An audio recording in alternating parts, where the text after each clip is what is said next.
This conference will now be recorded.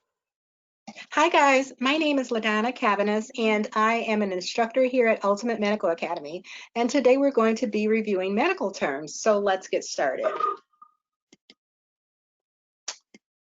So studying medical terminology is much like learning a new language. Basic rules for building these medical terms will help you build and translate many different medical terms. You must be able to pull or put the words together or build words to form these different parts.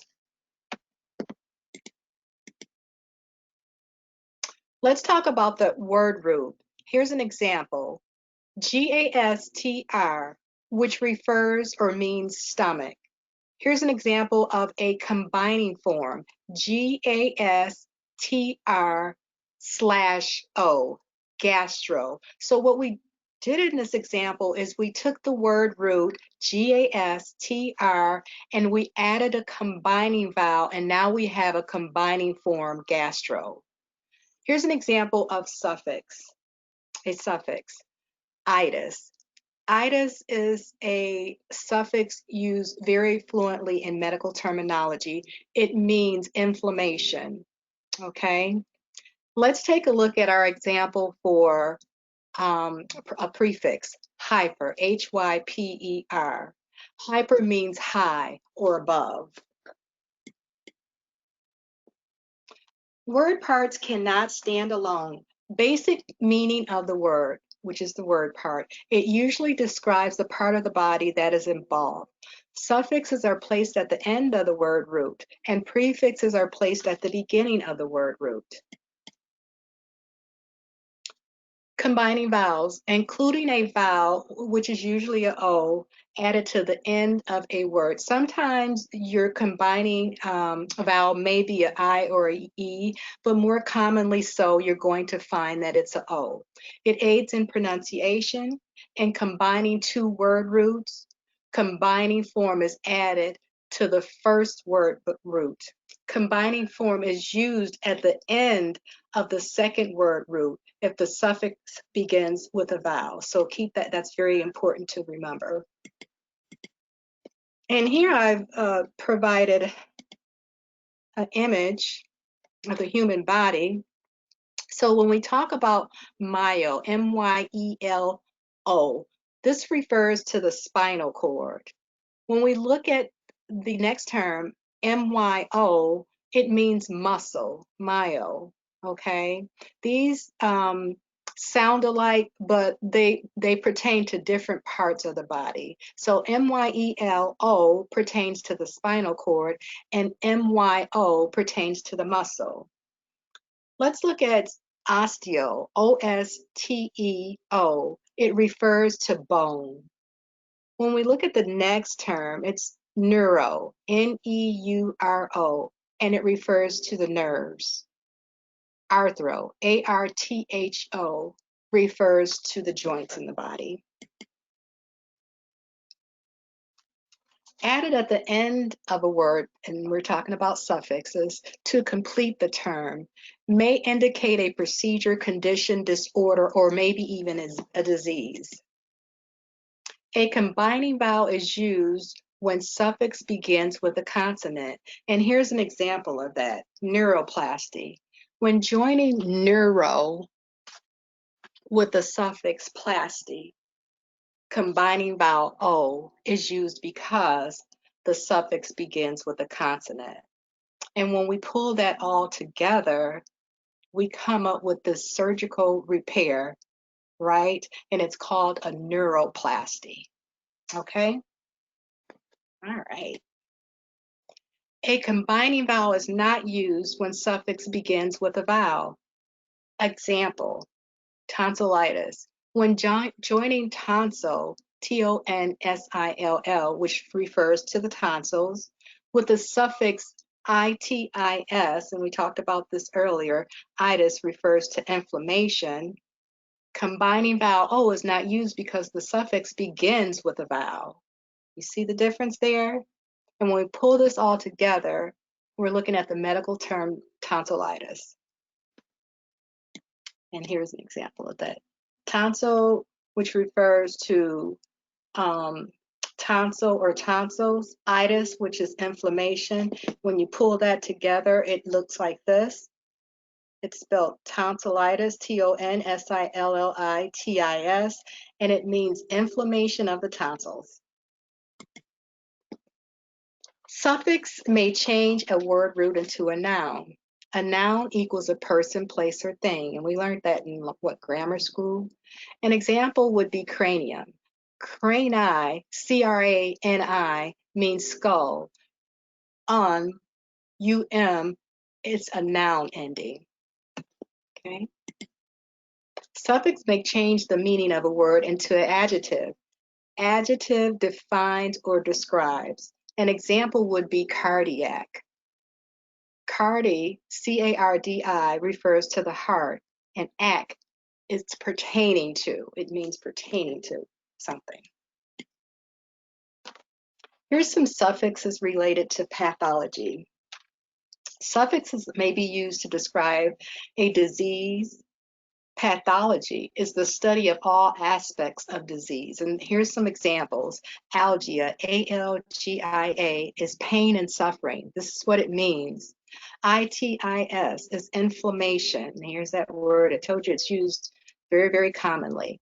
M-E-G-A-L-Y, megaly, which means large or enlargement. The double R suffixes. Suffixes that begin with two of the letter R, Greek origin, study them and learn the difference. The double R suffixes continue. RRHAGE and RRHGIA refers to bleeding, mostly used to describe sudden severe bleeding. Here's an example, hemorrhage. It's the loss of large amount of blood in a short period of time.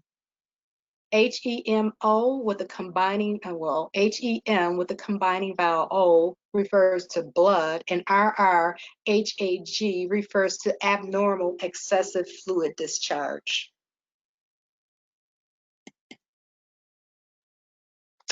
All right, RRHEXIS refers to or means rupture. And here's an example, myositis, the rupture of the muscle. Myo refers to muscle, and rhiasis refers to rupture. All right. Prefixes. Added at the beginning of a word usually indicates location, time, or number. Here's an example. Prenatal means before birth. Pre, pre is before. Nat, N-A-T, refers to birth, and A-L is pertaining to something. So whenever you see that A-L, it means pertaining to something. When you pull it all together, this is what it looks like. Prenatal. Pre is equals before or refers to before.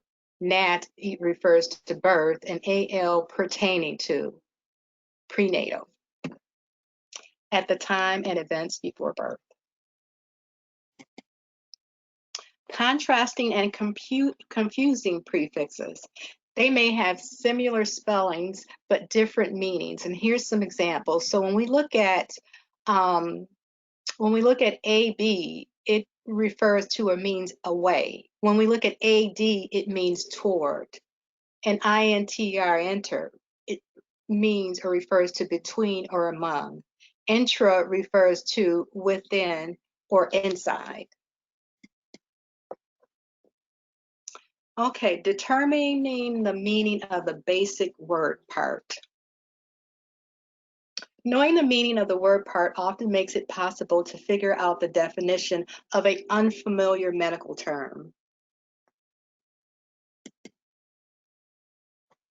So we're going to take some medical terms apart. First, separate into word parts. Start with the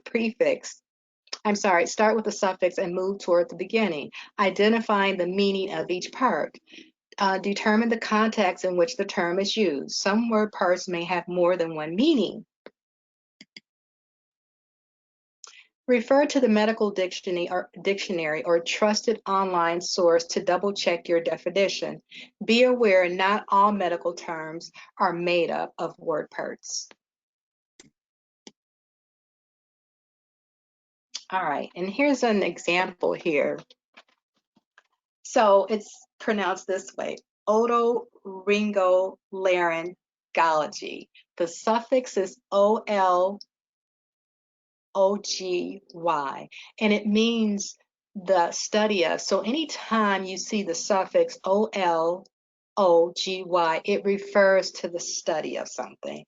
So it can be referred to as a study of medicine, or the study of the bones, or the study of the vessels in the heart. Okay. Word root is larynx. Laryng, larynx or throat.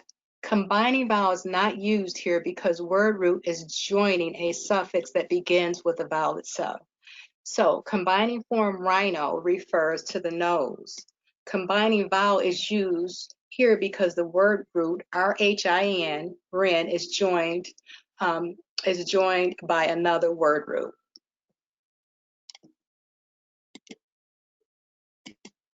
Okay.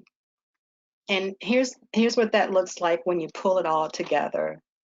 Otorhinolaryngology. Oto refers to the ear. Rhino refers to the nose. Larynx refers to the throat. And again, ology is the study of.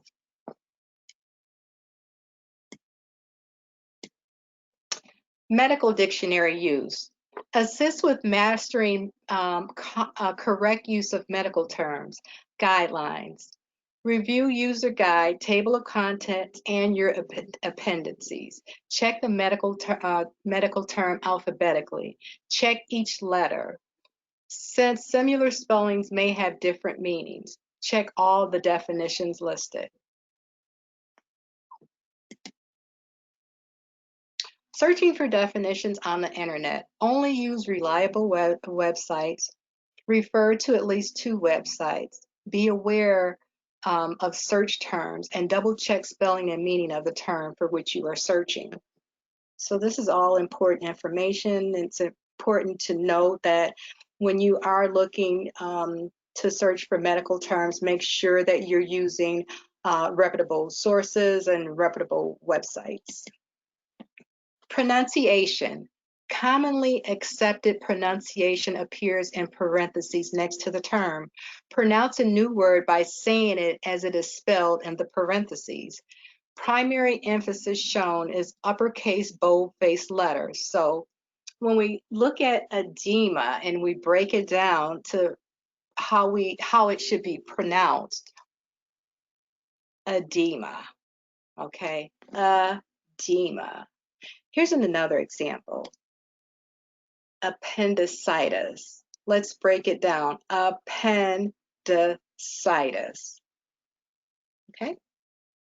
So this is for proper pronunciation. You always want to make sure you're breaking that medical term down into syllables. Spelling is always important. Changing just 1 or 2 letters may completely change the meaning of the word. Many medical terms are known as look-alike, sound-alike. Singular and plural endings usually rules apply since many medical terms are of Latin or Greek origin. English endings have been adapted for some commonly used medical terms.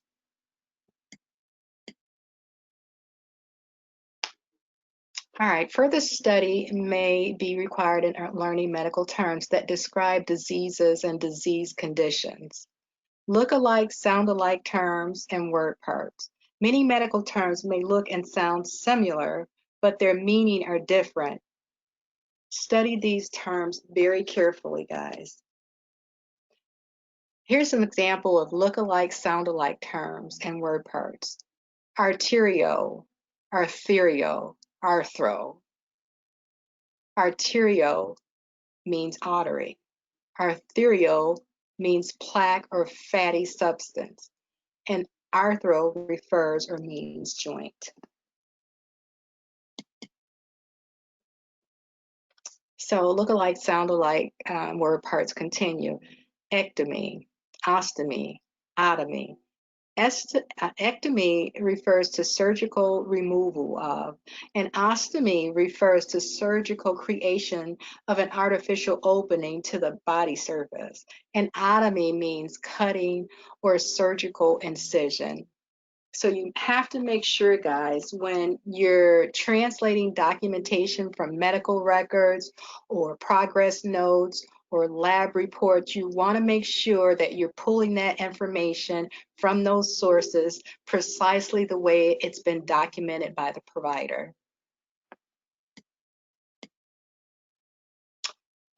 Look alike, sound alike, and word parts continue. Ileum and ileum. So I-L-E-U-M and I-L-I-U-M. I-L-E-U-M, ileum, the last and the longest portion of the small intestines. Okay? Ileum, I-L-I-U-M, is part of the hip bone. Okay? All right. All right. So I've provided some helpful tips. And these are some methods that have aided me along the way in helping me to be able to remember certain medical terms. So it's true, this old-fashioned elementary school method really works. And it's because the human brain learns by visual cues. And I know for me, I'm a very visual person. So having these handmade flashcards were essential, convenient, and handy. Looking at the word to recall the definition can help train your brain for memorization. Okay, and you can purchase medical flashcards or you can make your own. Recall yourself. Simply speak and hearing medical terminology out loud can help you learn. And this is done with repetition. One simple trick is to record yourself saying these medical terms and their definitions. And this is true for me. This has helped me along the way. And I think it'll be very advantageous for you guys as well. It's the act of recording them with, and will create a oral flashcards. Listening to your recording will help you remember the words when you come across them in your reading. Make it a game. Medical educators are learning about the benefits of gamification to aid in learning different concepts. Games can offer an enjoyable alternative for engaging your brain. These games are most effective when they are developed with task-oriented learning in mind, and a scoring system helps keep you track of things. Many online courses offer games or interactives to help you or assist you along the way. You may also find apps from your smartphone or tablet that can help you aid in gamification to study for medical terms. Memorizing the word root. Medical terminology is based on Latin and Greek origin. Understanding the word part will help you understand complex medical terms. Often knowing part of a word will help you figure out the meaning of the entire word. For instance, knowing that bronch, B-R-O-N-C-H, is the root for term related to respiratory system makes it easy to understand that bronchio or bronchitis is also related to the lungs and breathing.